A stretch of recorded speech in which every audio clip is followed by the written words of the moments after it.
Welcome to Overtime, the podcast. Overtime is a podcast dedicated to all things watches, particularly in the micro-brand and affordable range. I'm Praka, and this is my co-host, Justin. We are two watch enthusiasts based out of Perth, Western Australia. Join us as we discuss our thoughts on new releases, share our personal experiences, and offer our insights on building a collection. Whether you're a seasoned enthusiast or just starting your journey, Overtime will keep you entertained with informative insights and casual conversations. Let's get started.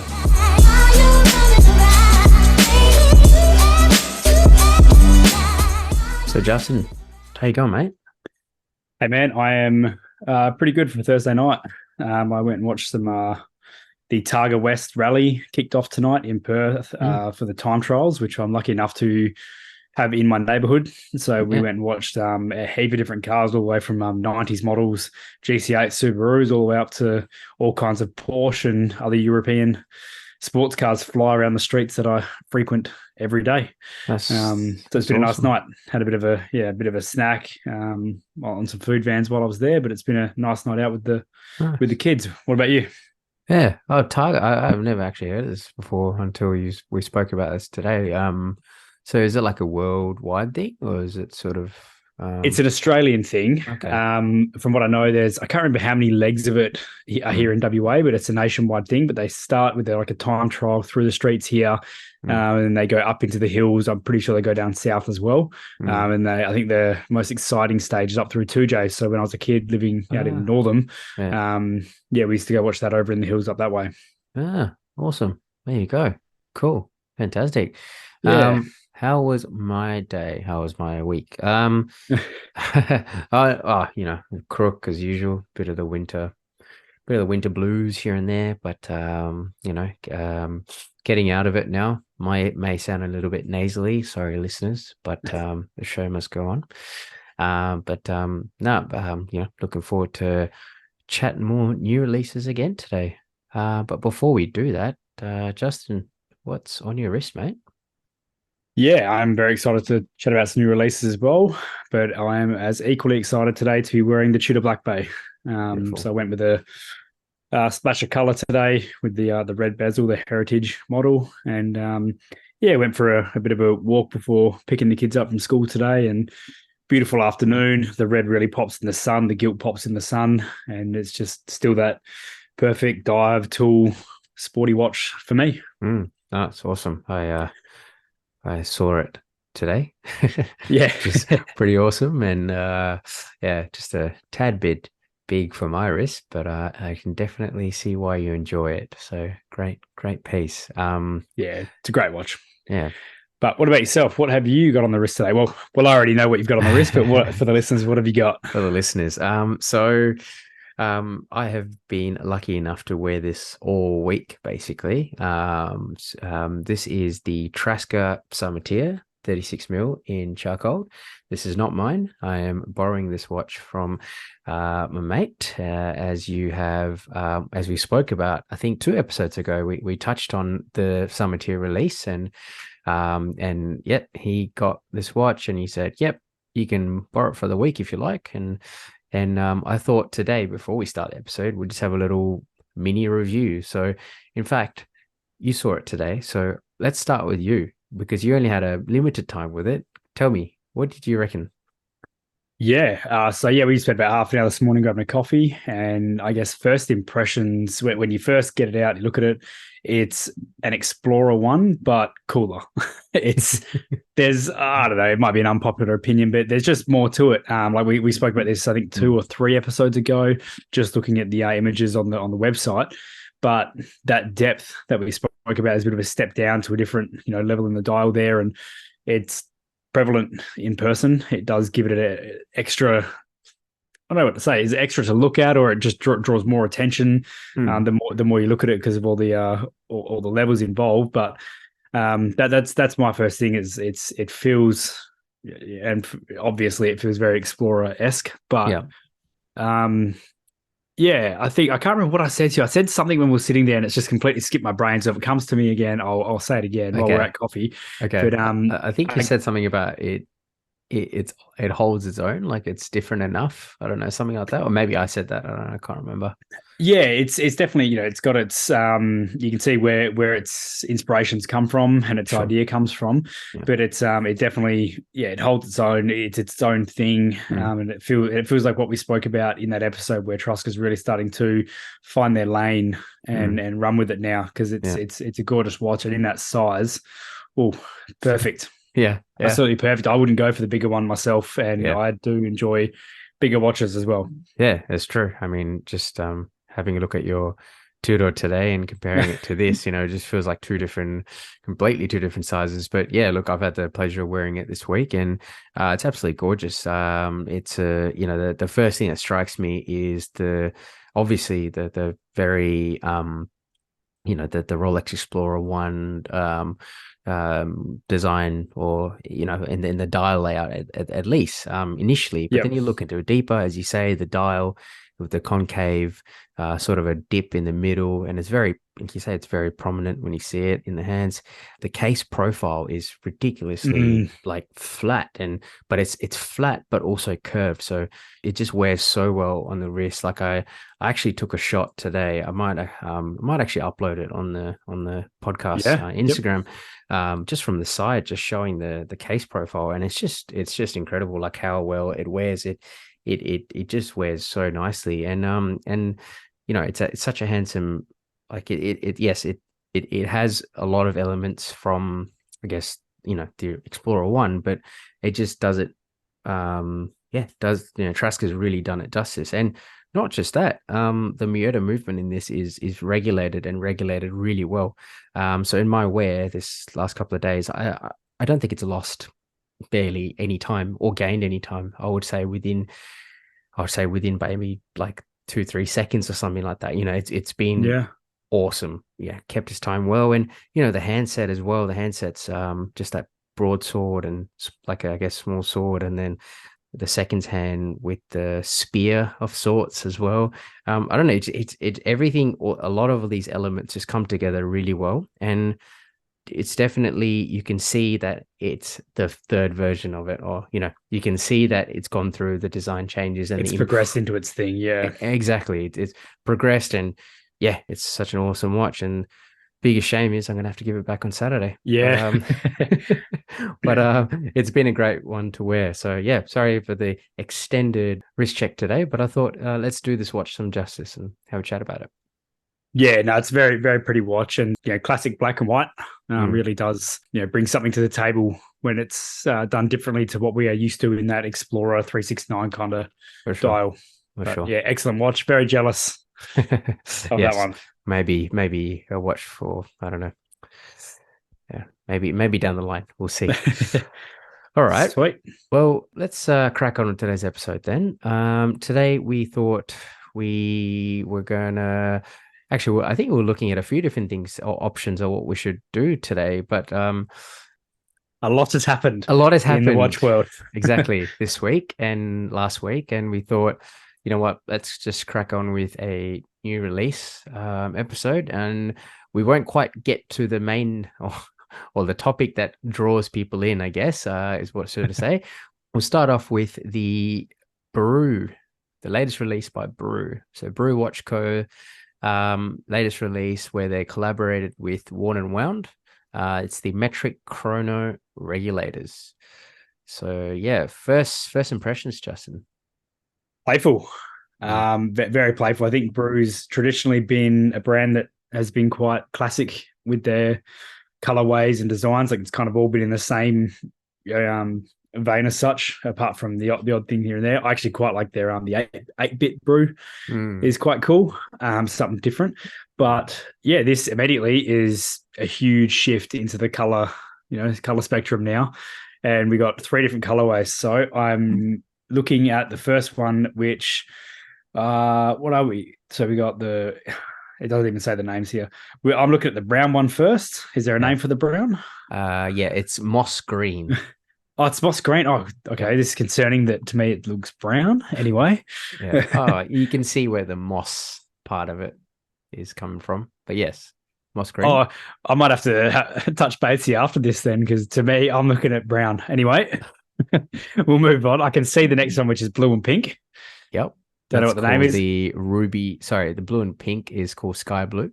Sky blue. And then the last one, you said ruby something. We're looking Ruby at red red. and green. Ruby red. So immediately blue and pink is the standout for me. It's another like way of, I think riding the Tiffany wave, but doing it differently again. And the add of pink / purple is an excellent way. Like the Stratton I've got at the moment, the pink and blue, that baby blue and that soft pink work really well together on a dial. And I had never really thought about doing a color matched single chrono pusher, but I'm a fan. I think it's awesome.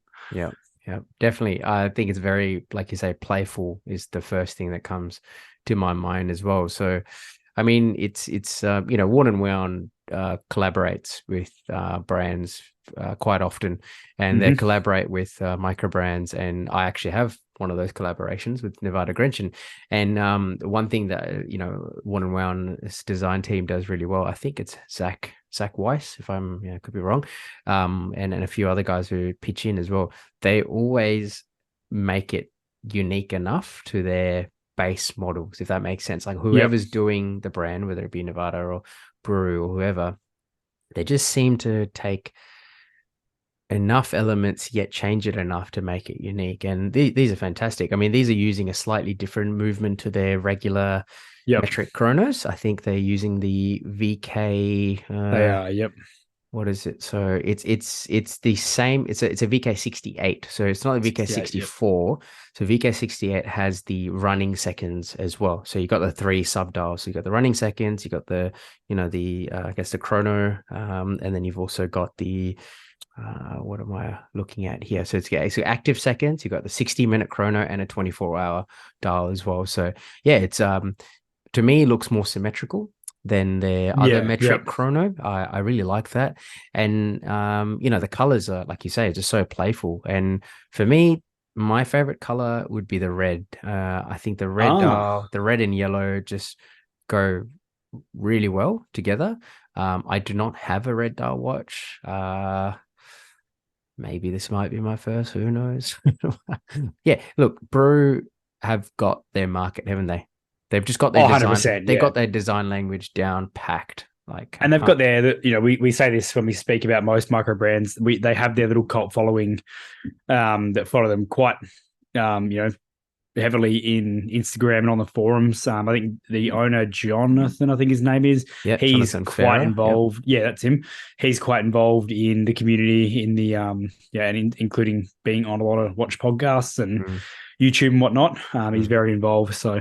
And going back to the actual watch itself quickly, one thing that I really I like symmetry. Like you said, this is a great way of it being symmetrical.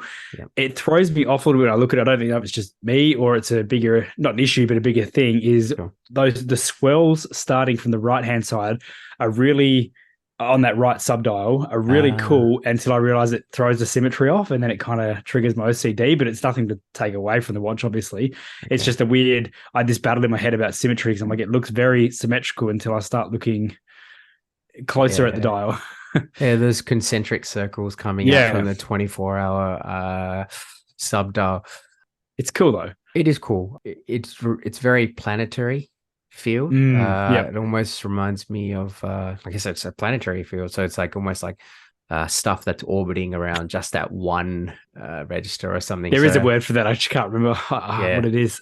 But it just looks I reckon for me, yes, even though it's not quite symmetrical, I think it's done really well. And the concentric circle, the cool thing is it's not just on the dial, it's also on the case itself. Yeah, very cool. Very cool. So it's done really well. And this watch is only 36 millimeters case wise, I guess, the diameter, but it's got a decent lug to lug of 41.5.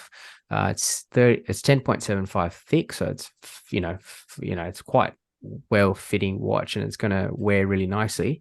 And a lug width, it's an integrated bracelet, right? So I think it's 19.8 or something. So look, it just looks fantastic, and I think it's a decent price as well. I mean, it's $549 US. Yeah.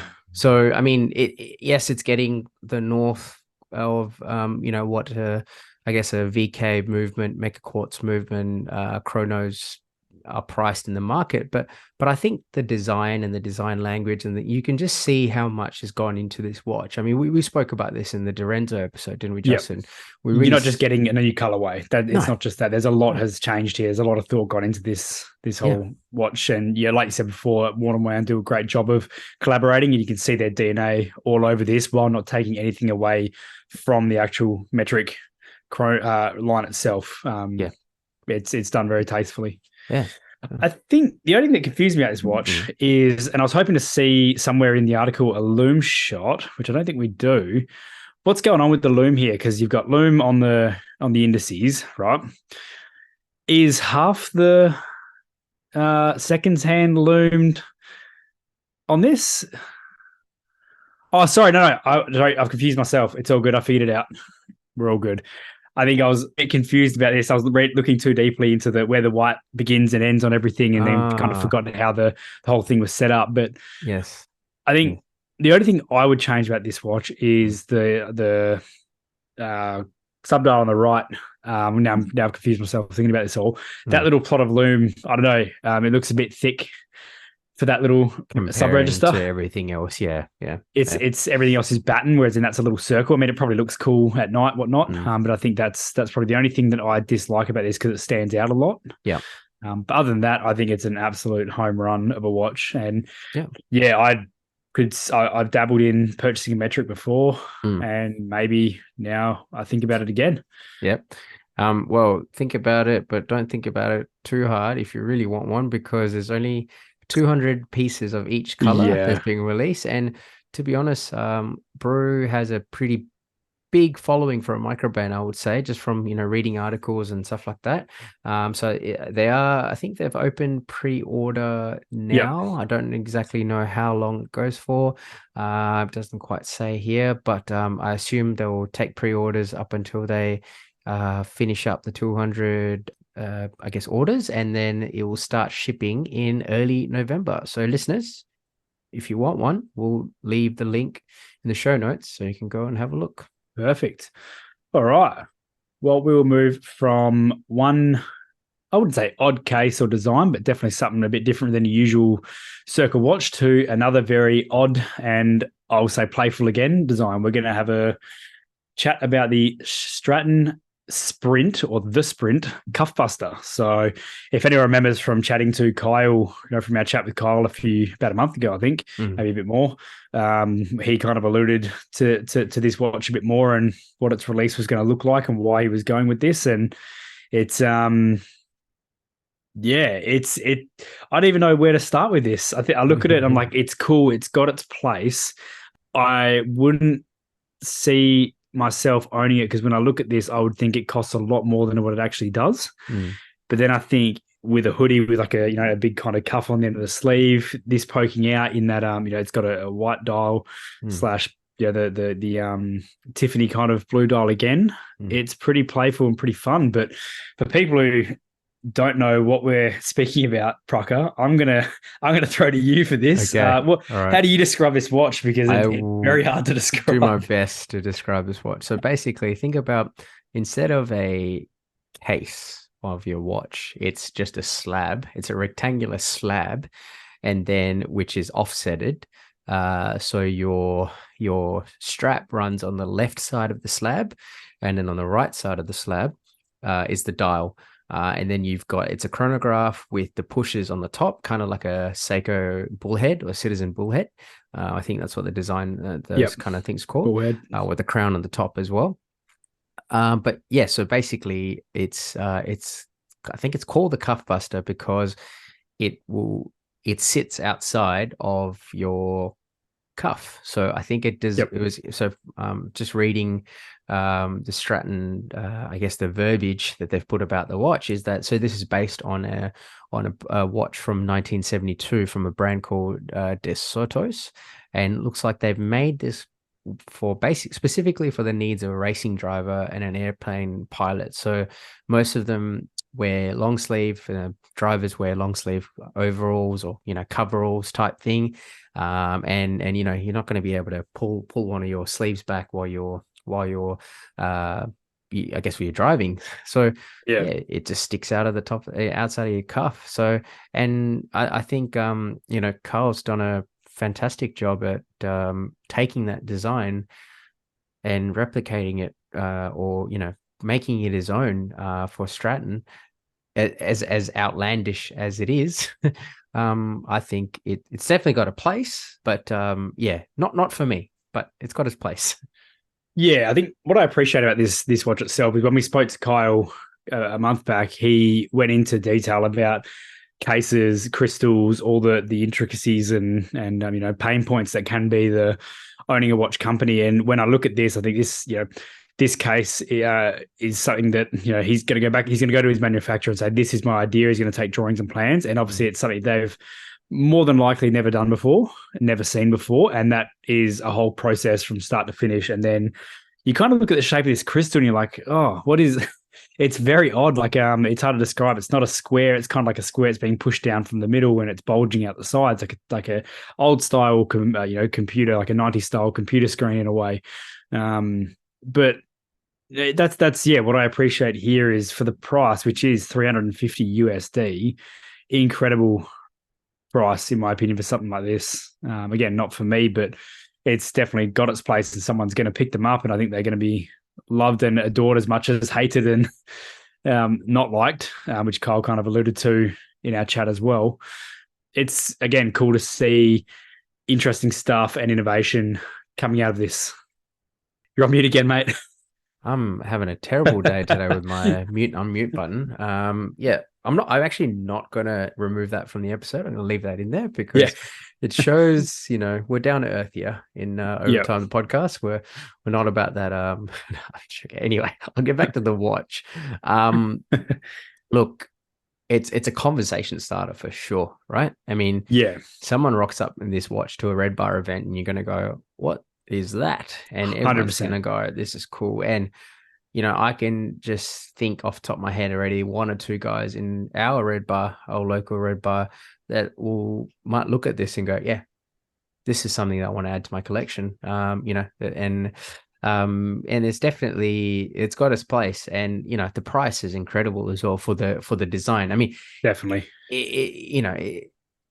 it all new molds, all new stuff. I'm sure the manufacturer had to go through so many different things, just change things just to make this work. And, you did all of that. And then $350 is, crazy.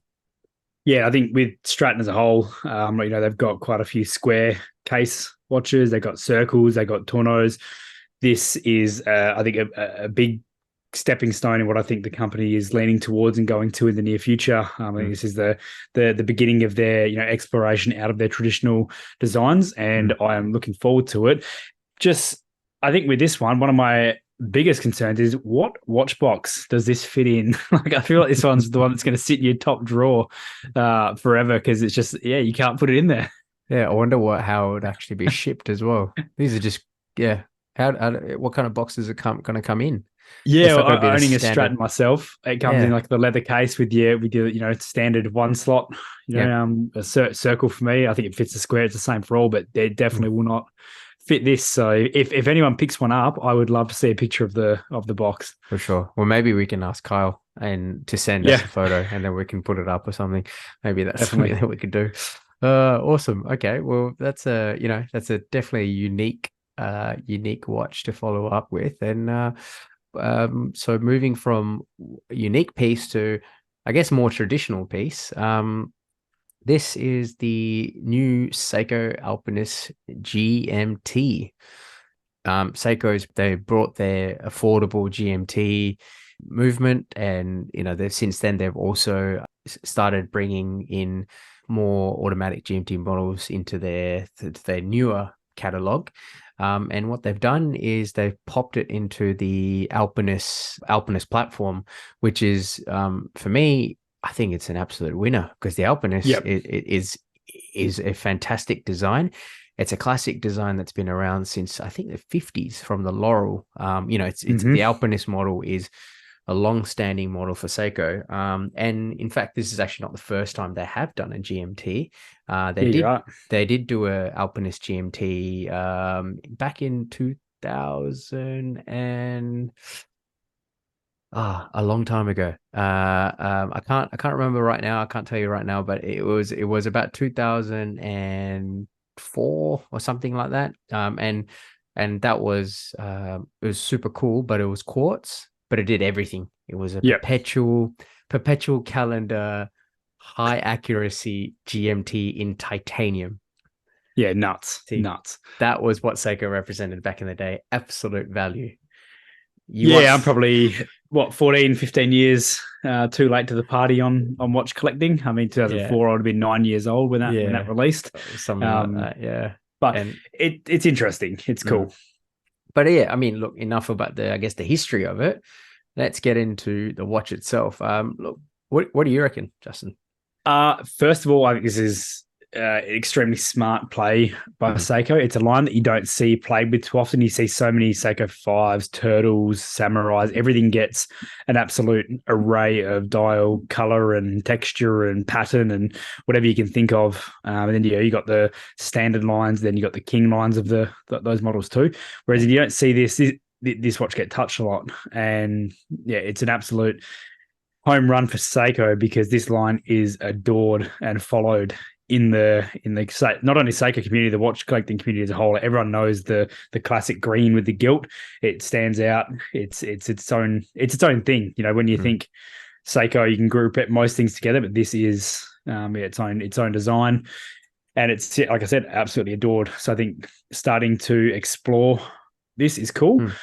I think it's interesting that we talk about Seiko being such a giant in the watch world, and you hear a lot of Seiko don't listen to their fans, blah blah blah, or their followers. But I would say, looking through posts, go back a year or so, maybe more, you were getting a lot of posts saying, GMT, when's GMT coming?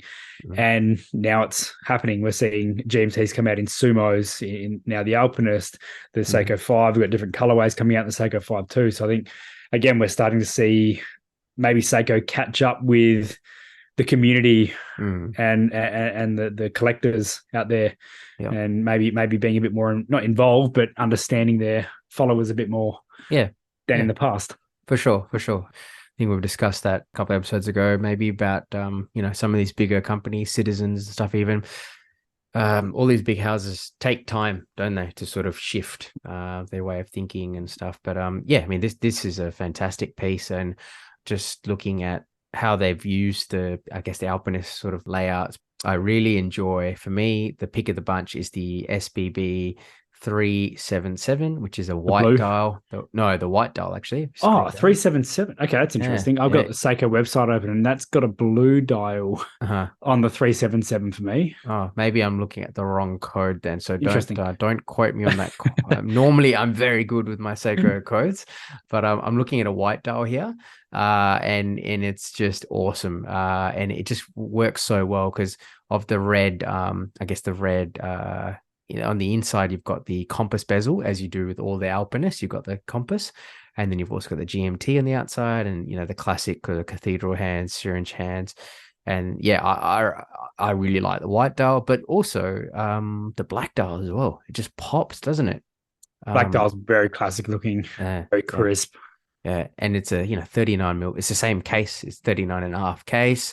46.4 lug to lug, thickness of 13.6, which for a GMT is very good. Yeah, excellent.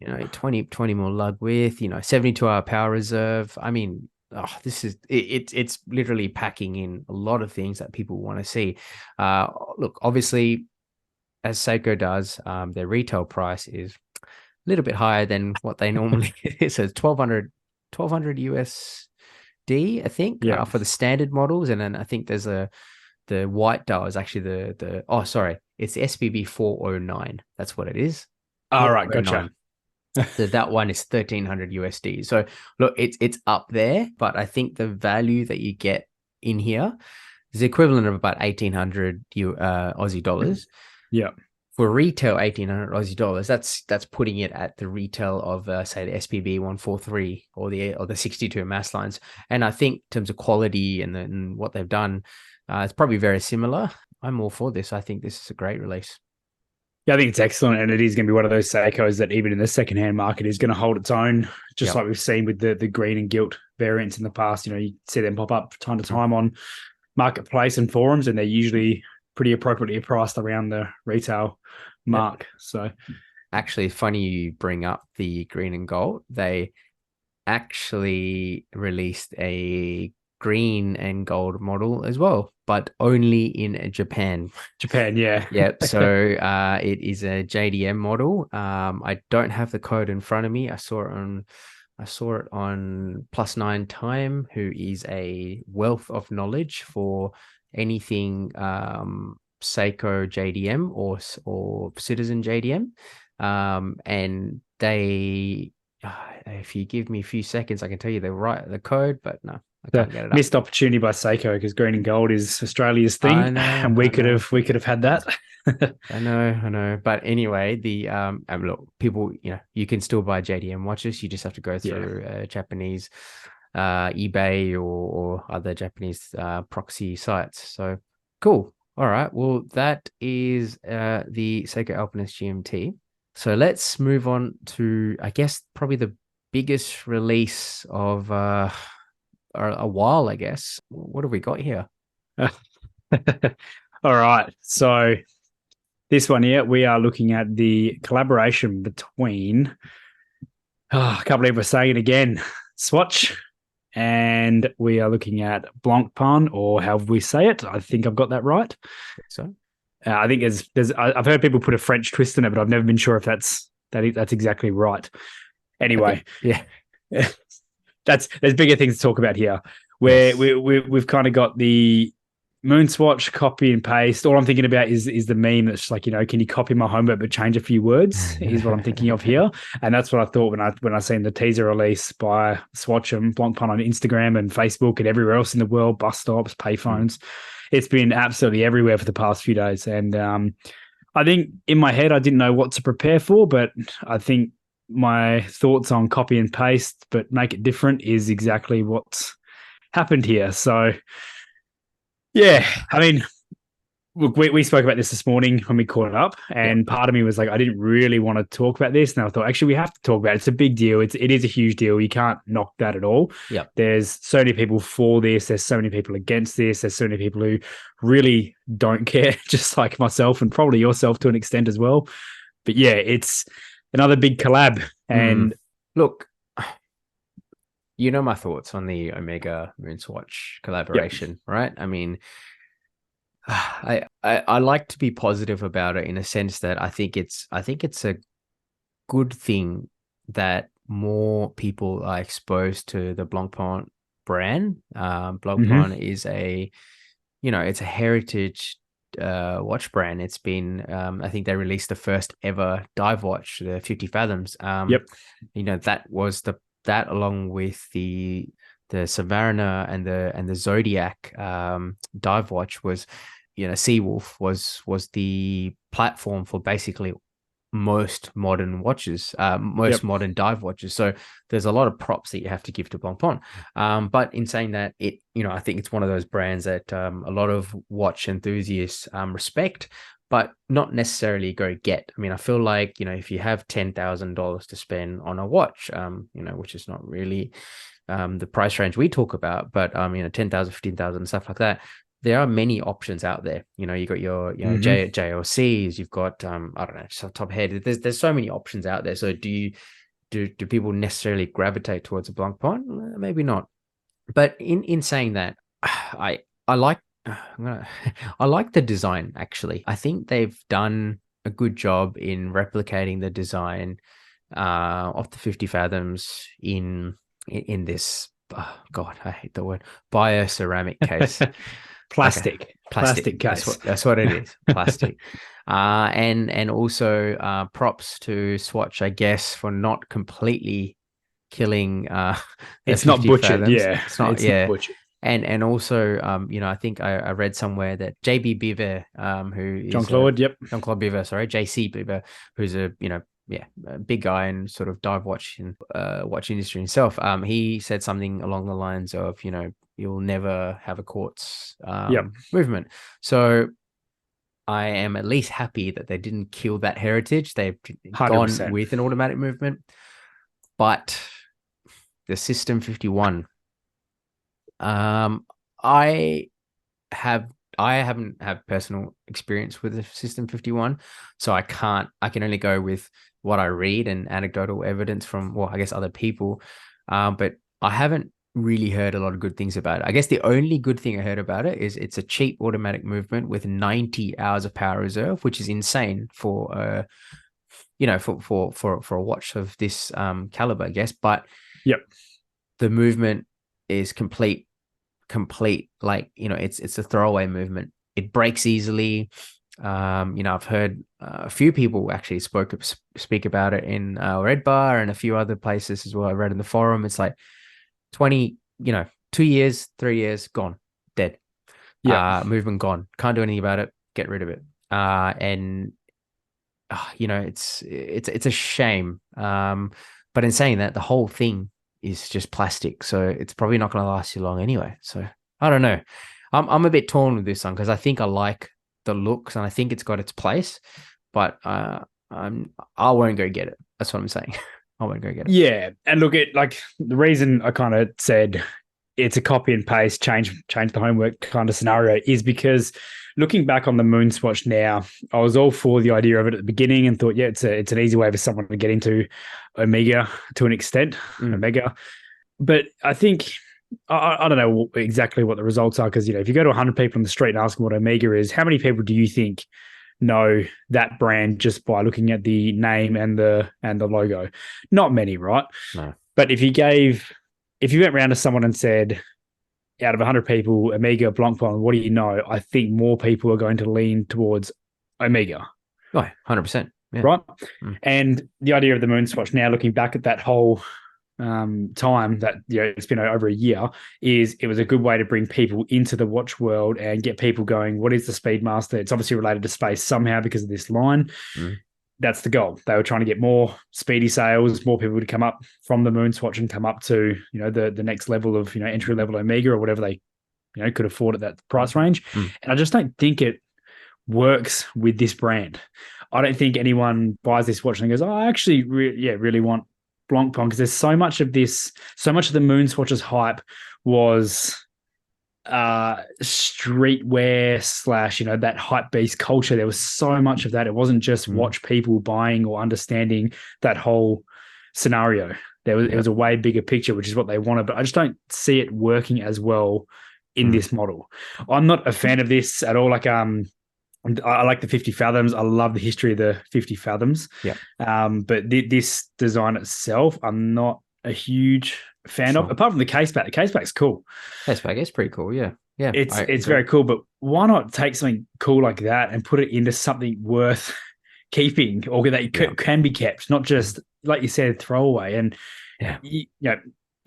the Swatch Group has to be stupid if they think the people and the masses don't know that this is just a throwaway watch. They're not duping or tricking the watch collecting space. There will be people who walk in and buy it because of the hype who don't understand that bigger picture. But again, if they have to throw this away in 3 years' time, and there's someone who's going, I'm going to put $100 away a week until I can afford a $10,000 to $15,000 steel 50 Fathoms. If they're going to throw away in 3 years' time, what are they going to think as a whole of that whole collab, and then leaning into Blancpain a bit more after that? True. Yeah, I mean, you're right. Maybe cheapens the brand, and I think people said that about the Omega as well. And I would say that the counter to that is, I've read some statistics that since they released the Moon Swatch, the Moon Watch, so the Omega Moon Watch sales went up, and it went up considerably as well. Yeah, I bet it did. So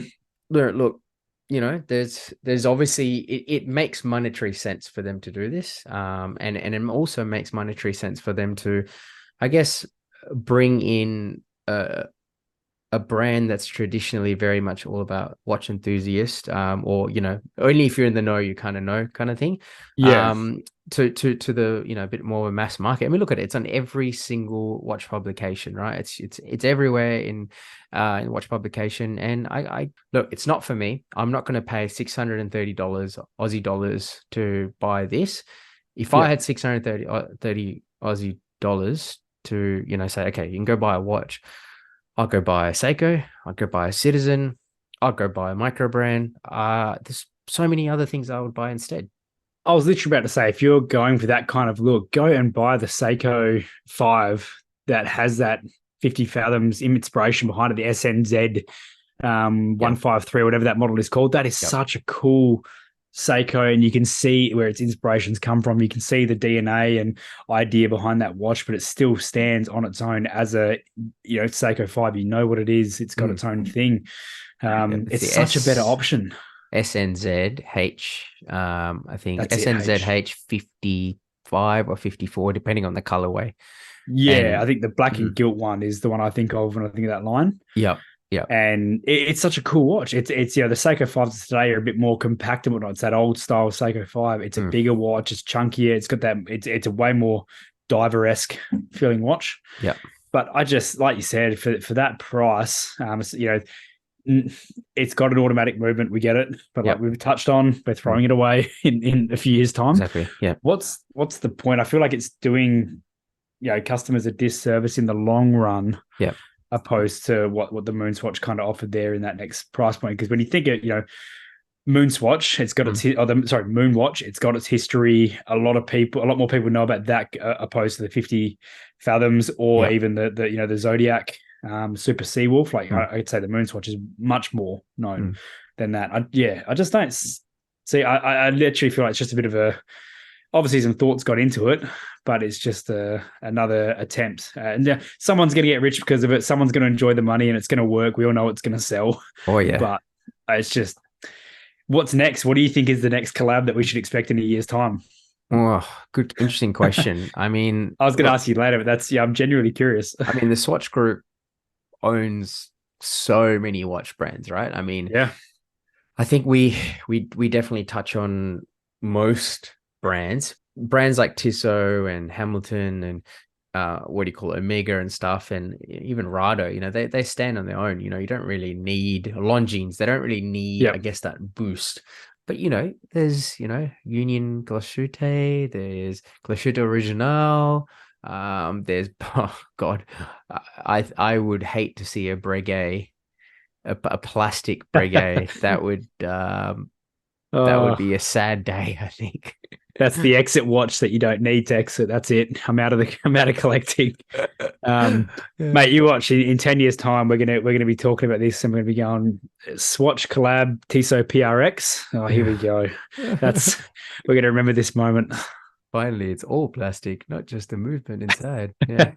But I guess, look, I didn't see this coming at beginning of last week. I did not ever think this was going to be in the realm of possibility. Literally one of those things I couldn't fathom of thinking.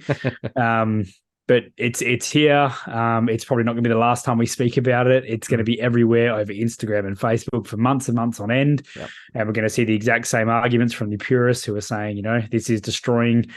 Blancpain has a watch. It cheapens my watch. And there's going to be people who've got it and saying it's great because it's helped me get into this. And then there's going to be people who are angry when they have to throw it away. And the cycle will repeat when the next collab comes, and we will speak about it again.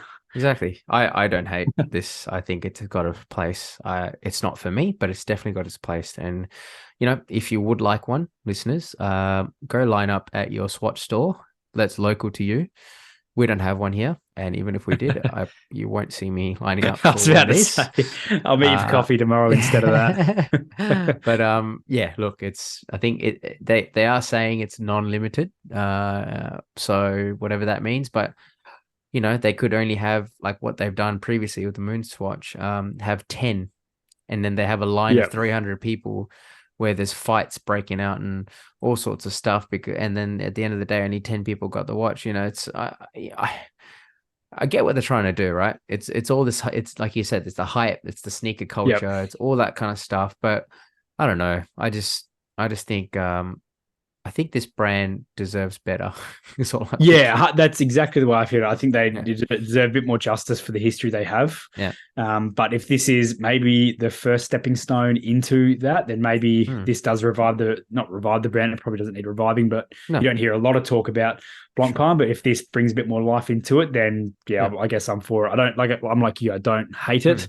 It's got its place, but I also don't enjoy it. Sure. And instead of lining up for a Blancpain, make sure you say happy birthday to Praka instead. It's way better way to spend your time than lining up on the Swatch store for one of these. Thank you. Before we move on from this, I know you said it's not really like the look of it, but if you did have to choose, which is your favorite out of all of them? Don't do this to me. All right. I did have a look at this, and I think the grey. I don't know which ocean is done to which one. Antarctic Ocean. Yep. Yeah, that's definitely the one. I think the contrast works well. The blue's also not bad, but the green, I'm not a fan of. The yellow, I couldn't stand. And then the orange kind of gave me that Planet Ocean vibes a little bit.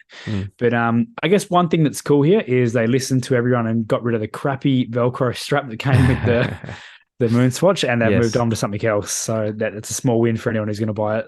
Yeah, for sure. I'm with.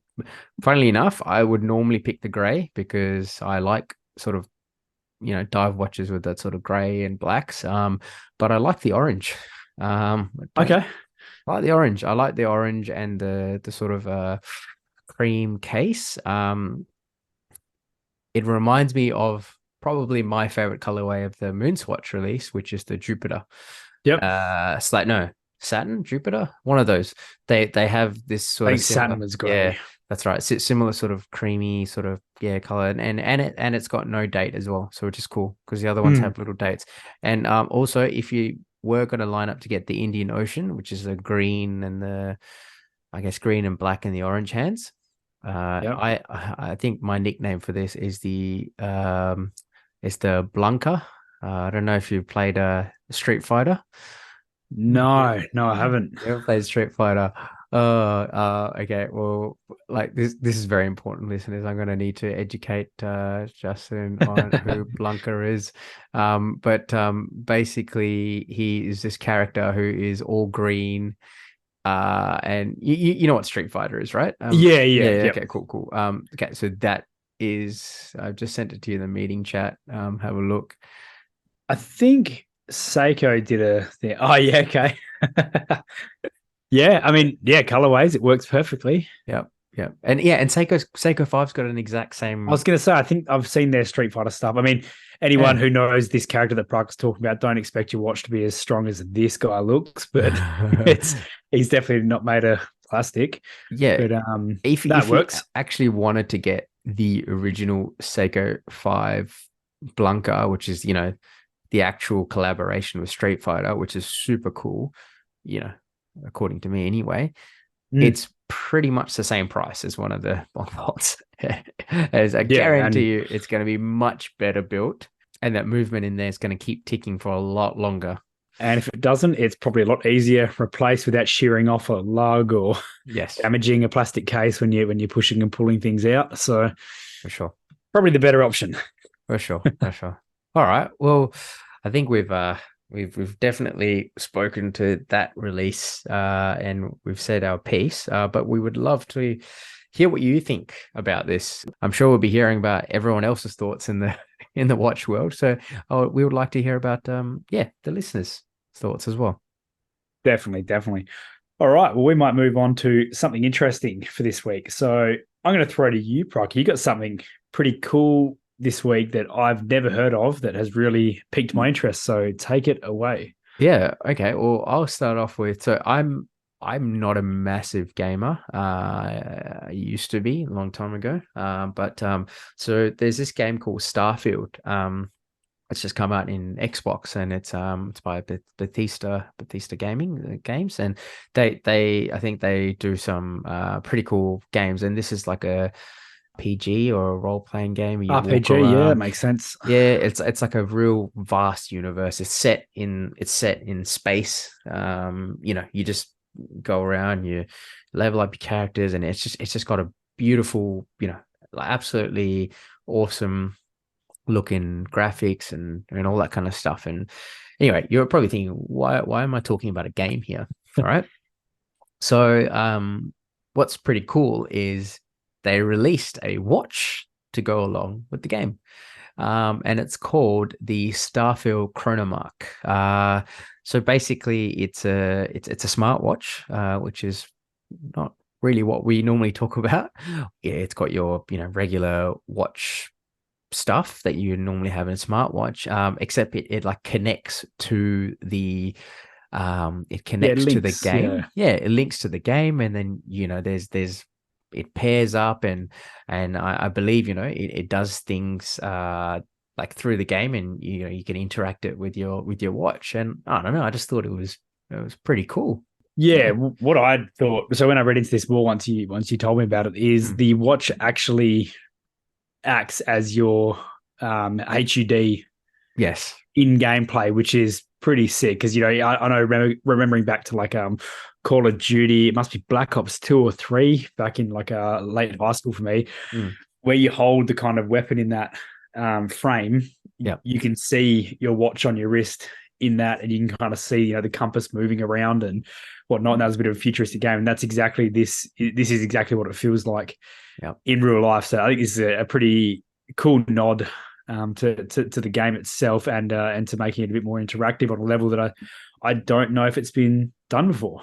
I think Hamilton released a watch for a game, and I think that was for Far Cry 6. So, right. However, they made a special release, so it was like a Hamilton titanium khaki field, and it was like a special collaboration with Far Cry 6. So that was awesome. But however, I think when you buy the watch, you then add the watch to your character in the game. Yes, there's been a lot of stuff done like that in the past, where you can buy certain merch and you get it in as like downloadable content. I know that's a thing. Yeah. But no, this is cool. And yeah, looking at I know the Apple Watch and the kind of Garmin is the two that I know of. And I went and looked at the other ones, so the other options like the Samsung, there's some Huawei ones, and Fitbit. This is definitely cooler looking than a lot of smartwatches that are actually out there. So it's cool they've taken something from in-game and just gone, we can actually make this legit and throw it on your wrist. So one thing I was trying to read, I couldn't figure out, it'd be cool if it had haptics attached to it as well. So if you got some vibration or anything like that would be like that next level, but that's just on thought. The case itself is really cool as well. I'm not sure if you've seen the photo of that. That looks like it's out of the game. It's like a little Pelly case type thing. Yeah. Really, really liked it. Yeah, I think they're calling it the Constellation Edition, which gives you the Pelly case, which is awesome, by the way. Like, it's so cool. And it's giving you obviously the game itself, the display case, the watch, and some patch. So I guess you can be like a NASA. Yep. I don't know, RPG explorer dude. And I think it's $300. So that whole thing, so game, watch, everything else. I don't know. It sounds like a pretty decent deal if you're already into the game and you want to give it a go. I feel like it's a pretty cool little addition.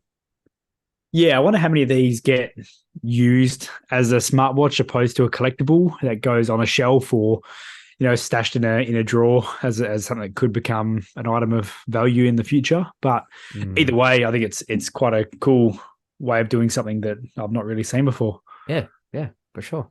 Yeah. So, Justin, what about yourself? What do you got on? I'm going to stay in the same vein. So mine is a little gaming topic, and I only thought of this this afternoon. So I went for a kick at the footy with my kids on the weekend just gone. And I was at the park. It started bucketing down with rain, so we all headed for the shelter. And I was like, what are these people doing here? There was like a crowd of people at my local park, and my local park is usually pretty dead. Half the suburb's still not built yet, so it's not that big. And I noticed there was a young lad there. I think he must have been around 18, 19, and he was wearing a G-Shock. I was like, that's kind of cool. It was a Mud Master of some kind, I think, with a black band. Well, that's what I thought it looked like. And I noticed he had a little clip on it. From the side, I was like, oh, that must be one of those, people clip on little compasses to their G-Shocks, and just a little Explorer kind of fun. thing to do. And it wasn't. I actually asked him because we were standing in this like pouring down rain and my kids harassed me about going to kick the footy. Yeah. And they were all there playing Pokemon Go on some sort of catch day where something was some sort of item was boosted or something was going on. And what it was a little clip that is supposed to go on either your collar or your bag or something that is it automatically catches the animal or the Pokemon in the game as you walk, so you don't miss anything. And I didn't know that existed, and he had it clipped onto his G-Shock. It was in the little red and white ball in the game or in the cartoon. I can see it right now. Pokemon Go Plus. It's like a companion device. Okay. Yeah. And I asked him, I was just like, oh, what do you got attached there? Because I could see it was red. And then when he showed me, he kind of explained, I was like, I had no idea this was a thing. And I asked him, I was like, is it something that actually goes onto your watch strap? And he's like, oh, no, it just clips anywhere, but I choose to put on here because I never take my watch off. So it always goes on in the morning and comes off at night. I was like, oh, fair enough. That's cool. There you go. Now this is, I'm looking at a price here of £88. So what's that, double, about $160? Hey, if Pokemon Go is your thing and you want to make sure you catch them all, then go get one of these. Didn't know this was a thing. Yeah, nice. No, I on occasions play Pokemon Go with my son, and so that's pretty cool. I have seen sort of load of them going around, and if there's some sort of big raid or some sort of big thing, and that's. Nice. I was over here getting nervous. I was like, what is going on in my suburb at the moment? But it's kind of opened up a wormhole because we were chatting. It rained for about 15, 20 minutes. So we were stuck under this shelter and it's opened up a can of worms in my family now because my son likes playing the Nintendo Switch and he's played some of the Pokemon games, and now he knows that it can be on my phone. It is going to become a problem pretty quickly, I think. Oh dear. Oh, just say you can't. It doesn't work. That's not an Apple. Not an Apple. Sorry, I just can't get it. Can't get it. No. Oh, that's funny. Awesome. All right, that's two very cool and different things. Very different from what we talk about normally. Yeah. But no, I really enjoyed it, and hopefully the listeners enjoyed it as well. Well, we've come to the end of our episode. As usual, listeners got any questions and would like to get in touch with us, you can do that through our Instagrams or our podcast Instagram or our podcast email. And we would love to hear more from you guys as we go. Yep, and please send me your questions. I'm over here with no questions for our Q&A, and I want some. So if anyone's got anything, it doesn't matter what it is, ask them, send them through, and I'll happily answer. Yeah, send them Justin's way. I've got a couple. I've managed to get a couple, and yes, so we'll keep building them up, and then we'll drop a Q&A episode. I'm going to say soon because I feel like it's coming. It's definitely I'm looking forward to it. It's going to be good. Cool, awesome. All right. If there's nothing else, I'll catch you next week. Cool. Thanks, mate. Take care. Cheers. Bye. See ya. Thank you for joining us on Overtime the podcast. We hope you enjoyed this episode. You can find us on our Instagrams at Overtime the podcast, at Kinda Average Watches, and at Horology Capture. We appreciate your support and value your feedback. If you have any questions, suggestions, or topics you'd like us to cover in future episodes, please hit us up. We would love to hear from you. Until next time.